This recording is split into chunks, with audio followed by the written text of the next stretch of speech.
আসসালামু আলাইকুম ওয়ারাহমাতুল্লাহি ওয়াবারাকাতুহু। বিসমিল্লাহির রহমানির রহিম। এই দুনিয়ায় কিছু মানুষ আসে যারা শুধু জ্ঞান দেয় না, বরং মানুষের অন্তরকে জাগিয়ে তোলে, অন্ধকার ভেদ করে আলো দেখায়। বাংলাদেশের ইসলামী অঙ্গনে এমন একজন নাম, যিনি আল্লাহর দ্বীনের দাওয়াহ জন্য নিজেকে বিলীন করে দিয়েছেন। তিনি আলোচিত, তিনি সমালোচিত, কিন্তু তার উদ্দেশ্য ছিল একটাই, মানুষকে ফিরিয়ে আনা কোরআন ও সুন্নাহ পথে। তার নাম শায়েখ আব্দুর রাজ্জাক বিন ইউসুফ। 1960 সালের দিকে চাঁপাইনবাবগঞ্জ জেলার এক গ্রামে জন্ম। ছোটবেলা থেকেই তিনি কোরআন হাদিসের ছায়ায় বেড়ে ওঠেন। মক্তব থেকে শুরু করে মাদ্রাসা পর্যন্ত শিক্ষা জীবন, তারপর ভারতের মৌনাত ভাঞ্জান মাদ্রাসায় দীর্ঘ সাধনা, সেখান থেকে অর্জন করেন দাওরায়ে হাদিসের মর্যাদা। ফিরে আসেন মাতৃভূমিতে দৃঢ় অঙ্গীকার নিয়ে, কোরআন ও সুন্নাহর আলো ছড়িয়ে দেওয়ার প্রতিজ্ঞা নিয়ে। তার বক্তৃতার ভঙ্গি অন্য সবার থেকে আলাদা। হাজারো আলেম বক্তৃতা দেন, কিন্তু তার কণ্ঠে ছিল এক অদ্ভুত দৃঢ়তা, যেখানে ছিল না অযথা নাটকীয়তা, ছিল কেবল হাদিসের আলো। যখন তিনি আরবি হাদিস উচ্চারণ করতেন, শ্রোতারা মনে করত এ যেন মদিনার বাতাস এসে হৃদয় ছুঁয়ে যাচ্ছে। তিনি বারবার বলেছেন, কোরআন আর সুন্নাহর বাইরে ইসলামের কিছু নেই।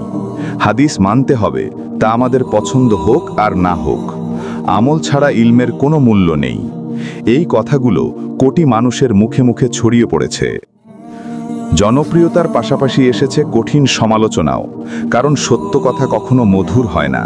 কেউ বলেছেন তিনি খুব কঠোর, কেউ বলেছেন তিনি বাস্তববাদী। রাজনৈতিক মঞ্চ থেকেও এসেছে চাপ, কারণ তিনি দ্বিধাবিহীনভাবে বলেছেন ইসলামের আইন ছাড়া মানুষের কোনো মুক্তি নেই। এমন বক্তব্য অনেকের কাছে হয়ে উঠেছে চ্যালেঞ্জ। তবুও তিনি থেমে যাননি। তিনি জানতেন ইসলামের দাওয়াহ মানেই কখনো প্রশংসা, কখনো সমালোচনা, কিন্তু উদ্দেশ্য একটাই, মানুষকে ফিরিয়ে আনা কোরআন ও হাদিসের ছায়ায়।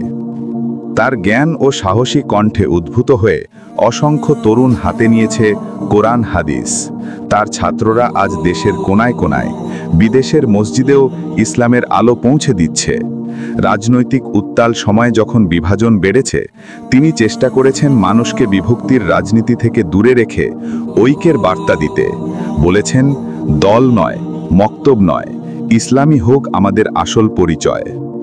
হয়তো তিনি নিখুঁত নন, কেউ তার সাথে একমত, কেউ ভিন্ন মত, কিন্তু ইতিহাস সাক্ষী দেবে তিনি তার জীবনের প্রতিটি মুহূর্ত উৎসর্গ করেছেন আল্লাহর দ্বীনের জন্য।